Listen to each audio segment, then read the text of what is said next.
დღეს ვიწყებთ საუბარს მე-20 საუკუნის უდიდესი რუსი მოაზროვნის მიხეილ ბახტინის კონცეფციების ლიტერატურათმცოდნეობითი კონცეფციების შესახებ. მიხეილ ბახტინმა უდიდესი გავლენა მოახდინა მე-20 საუკუნის ლიტერატურათმცოდნეობაზე. მან ნოვატორული ცვლილებები შეიტანა ჟანრის თეორიაში. შეიმუშავა დიალოგური კრიტიკის, ეგრეთ წოდებული დიალოგური კრიტიკის მეთოდი და ქრონოტოპის კონცეფცია. შეიძლება ითქვას, რომ ბახტინმა დაამკვიდრა თეორიული აზროვნების ახალი წესი ლიტერატურათმცოდნეობაში. 1924 წელს ბახტინმა გამოაქვეყნა წიგნი დოსტოევსკის შემოქმედების პრობლემები, რომელიც შემდგომში გადაამუშავა და გამოსცა სახელწოდებით დოსტოევსკის პოეტიკის პრობლემები. ამ ნაშრომით მან საფუძველი ჩაუყარა არა მარტო დოსტოევსკის შემოქმედების ახალ გაგებას, არამედ შემოიტანა კიდეც ლიტერატურათმცოდნეობაში მრავალი ახალი კონცეფტი. ეს წიგნი წარმოადგენდა ახალ ეტაპს ლიტერატურული და ფილოსოფიური აზროვნების ისტორიაში. დოსტოევსკის შესახებ არსებული ლიტერატურის გაცნობისას წერს ბახტინი. ისეთი შთაბეჭდილება იქმნება, თითქოს საუბარია არა ერთი მწერლის, არამედ რამდენიმე მწერლისა და მოაზროვნის, კერძოდ რასკოლნიკოვის, მიშკინის, სტავროგინის, ივან კარამაზოვის, დიდი ინკვიზიტორის და სხვათა შესახებ. დოსტოევსკის შემოქმედება განიხილებოდა როგორც სხვადასხვაგვარი ფილოსოფიური კონცეფციები, რომელთაც იცავენ მისი გმირები. პერსონაჟი, განაგრძობს ბახტინი, იდეოლოგიურად ავტორიტეტული და დამოუკიდებელია. ის აღიქმება როგორც საკუთარი იდეოლოგიური კონცეფციის ავტორი და არა როგორც დოსტოევსკის მსოფლმახქმის, მისი მხატვრული ხედვის ობიექტი. გმირის ცნობიერება მოცემულია როგორც უცხო, სხვისი ცნობიერება და ის არ წარმოადგენს ავტორის ცნობიერების უბრალო ობიექტს. ამ გაგებით გმირის სახე დოსტოევსკისთან სხვაგვარია ტრადიციული რომანის გმირის სახესთან შედარებით. ციტატის დასასრული. დოსტოევსკიმ შექმნა პოლიფონიური რომანი, ანუ რომანის ახალი ჟანრი. ამიტომ ის არ შეიძლება განვიხილოთ იმ სქემებით, რომლებიც გამოიყენება ევროპული რომანის მიმართ. მის ნაწარმოებებში ხვდებით გმირს, რომლის მეტყველება აიგება ისე, როგორც აიგება ავტორის მეტყველება ჩვეულებრივი ტიპის რომანში. ის არ წარმოადგენს ავტორის ხმის რუპორს, არამედ მისი ხმა ჟღერს ნაწარმოებში ავტორის ხმის გვერდით და საგანგებო წესით თანაარსებობს ავტორისა და სხვა გმირების ხმებთან.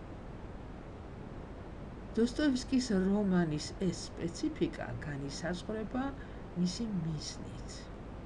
იმ მიზნით, რომ შექმნას პოლიფონიური რომანი, მრავალხმიანი პოლიფონიური რომანი და დაარღვიოს ევროპული, ძირითადად ჰომოფონური, ანუ ერთხმიანი რომანის მყარი ფორმები. ალბათ უკვე გასაგებია თქვენთვის, რატომ უწოდებს ავტორი დოსტოევსკის რომანს პოლიფონიურს და ტრადიციულ ევროპულ რომანს ჰომოფონურს. იმიტომ, რომ ტრადიციულ ევროპულ რომანში განმსაზღვრელი არის ავტორის ცნობიერება. ის წარმართავს რომანს მის ცნობიერებაში არსებული გარკვეული სქემებით აიგება, როგორც ნაწარმოები, ასევე გმირების, პერსონაჟების ცნობიერებები წარმმართველია. ავტორიტარულია, თუ შეიძლება ასე ითქვას, ავტორი ამ სამყაროში, ხოლო დოსტოევსკისთან გმირების ცნობიერებები დამოუკიდებელია, განკერძოებულია ავტორის ცნობიერებისგან. დოსტოევსკის რომანი დიალოგურია.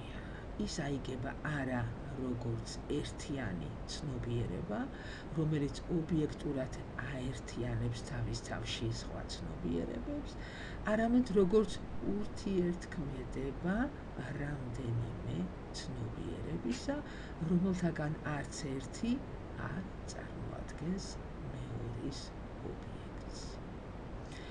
დოსტოევსკის მხატვრული მსოფლახქმის ძირითადი კატეგორიაა არა ქმნადობა, არამედ თანაარსებობა და ურთიერთქმედება. ის ხედავდა და გაიაზრებდა თავის სამყაროს უპირატესად სივრცეში და არა დროში. ხაზგასმით აღნიშნავს ბახტინი. სივრცეში აიგება დოსტოევსკის რომანი და დოსტოევსკის სამყარო ძირითადად ემყარება სივრცეს და არა დროს. ისეთი მწერალი, როგორიც იყო მაგალითად გოეთე, არსებულ წინააღმდეგობებს ასახავდა როგორც ერთიანი განვითარების სხვადასხვა ეტაპს. აწმყოს ყოველ მოვლენაში გოეთე ხედავდა წარსულის კვალს, თანამედროვეობის ჭრელვალს ან მომავლის ტენდენციას. ამიტომ მისთვის ეს მოვლენები ერთ სიბრტყეზე არ იყო განლაგებული, არამედ თანმიმდევრობით, დიაქრონიულად. დოსტოევსკი კი გოეთესგან განსხვავებით ეტაპებს აღიქვამდა როგორც ერთმანეთის თანადროულ მოვლენებს და ცდილობდა დრამატულად შეეპირისპირებინა და შეეჯერებინა ერთმანეთთან ისინი. ამ მისწრაფების შედეგად დოსტოევსკი ერთი ადამიანის შინაგან წინააღმდეგობრივებებსაც კი დრამატულად ასახავს სივრცეში. ის აიძულებს გმირს ესაუბროს თავის ორეულს, ეშმაკს, თავის ალტერ ეგოს, თავის კარიკატურას. ამის ნიმუშებია ივან კარამაზოვი და ეშმაკი, ივანი და სმერძაკოვი, რასკოლნიკოვი და სვიდრიგაილოვი და ასე შემდეგ. გმირების წყვილურობაც დოსტოევსკისთან ამით აიხსნება სწორედ. შეიძლება ითქვას, რომ ერთი ადამიანის შინაგანი წინააღმდეგობრივობისგან დოსტოევსკი ქმნის ორ ადამიანს, რათა დრამატული ფორმით და ექსტენსიურად წარმოგვიდგინოს ეს წინააღმდეგობრივობა. აქედან, ანუ დროის ერთიანობის პრინციპიდან გამომდინარეობს დოსტოევსკის რომანებში მოქმედების კატასტროფული სისწრაფე. დინამიკა და სისწრაფე აქ დროის ზეიმი კი არ არის, არამედ დროის დაძლევაა, რადგან სისწრაფე ერთადერთი საშუალებაა დროში დროის დასაძლევა. ამიტომაა, რომ დოსტოევსკის გმირები არაფერს იხსენებენ, მათ არ აქვთ ბიოგრაფია, როგორც განცდილი და გადატანილი მოვლენები. მათ ახსოვთ მხოლოდ ის, რასაც განიცდიან როგორც აწმყოს. კერძოდ, გამოუსყიდველი ცოდვა, ბოროტმოქმედება, დანაშაული, წყენა, მხოლოდ ეს ახსოვთ წარსულიდან დოსტოევსკის გმირებს.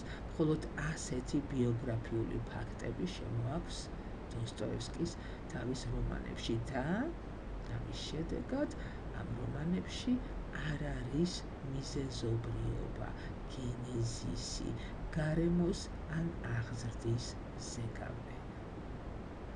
გარდა ამისა, დოსტოევსკის რომანების თავისებურება ის არის, რომ გმირების ყოველი აზრი იმთავითვე წარმოადგენს დაუმთავრებელი დიალოგის რეპლიკას. ასეთი აზრი არ მიისწრაფვის დასრულებული სისტემურ მონოლოგური ერთიანობისკენ. ის დაძაბულად არსებობს სხვა აზრის, სხვა ცნობიერების გვერდით. ბახტინი განიხილავს გმირს და ავტორის პოზიციას გმირის მიმართ დოსტოევსკის რომანებში. იმ ელემენტებს, რომელთაგანაც აიგება გმირის სახე, წარმოადგენს არა გმირისა და მისი ყოფითი გარემოცვის ნიშან-თვისებები, არამედ ამ ნიშან-თვისებათა მნიშვნელობა თვით გმირისთვის. გმირის ობიექტური თვისებები, მისი სოციალური მდგომარეობა, ჰაბიტუსი და გარეგნობაც კი, ესე იგი ყოველივე რისი მეშვეობითაც ჩვეულებრივი ავტორი ქმნის გმირის მყარ სახეს, დოსტოევსკისთან იქცევა გმირის რეფლექსიის ობიექტად. ჩვენ ვხედავთ არა იმას, თუ ვინ არის გმირი, არამედ იმას, თუ როგორ აღიქვამს და როგორ იცნობიერებს ის თავის თავს. გმირის თვითცნობიერების გვერდით, იმავე სიბრტყეზე, შეიძლება იყოს მხოლოდ სხვა ცნობიერება.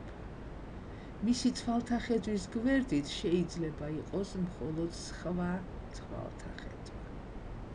გმირის ცნობიერებას ავტორმა შეიძლება შეუპირისპიროს მხოლოდ ერთი ობიექტური სამყარო და ეს არის მისი თანაბარუფლებიანი ცნობიერებების სამყარო. დოსტოევსკი ეძებდა ისეთ გმირს, რომლის ცხოვრება კონცენტრირებული იქნებოდა საკუთარი თავისა და სამყაროს გაცნობიერების ფუნქციაზე. და აი, მის შემოქმედებაში ჩნდება მეოცნებე და ადამიანი იატაკქვეშეთიდან. მონოლოგურ ნაწარმოებში გმირი ჩაკეტილია და მისი საზღვრები მკაფიოდაა მონიშნული. მას არ შეუძლია გასცდეს თავისი ხასიათის, თავისი ტიპურობის, თავისი ტემპერამენტის საზღვრებს ისე, რომ არ დაარღვიოს ავტორის მონოლოგური ჩანაფიქრი.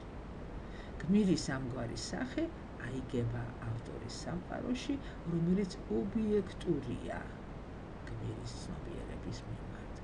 ამგვარად, გმირის თვითცნობიერება შედის ავტორის ცნობიერების ფარგლებში და მოცემულია გარე სამყაროს მყარ ფონზე. დოსტოევსკი უარყოფს ყველა მონოლოგურ წანამძღვარს, ყველაფერს, რასაც ავტორი მონოლოგისტი თავისთვის იტოვებდა და იყენებდა ნაწარმოებისა და მასში ასახული სამყაროს ერთიანობის მისაღწევად. დოსტოევსკი აქცევს გმირს მისივე თვითცნობიერების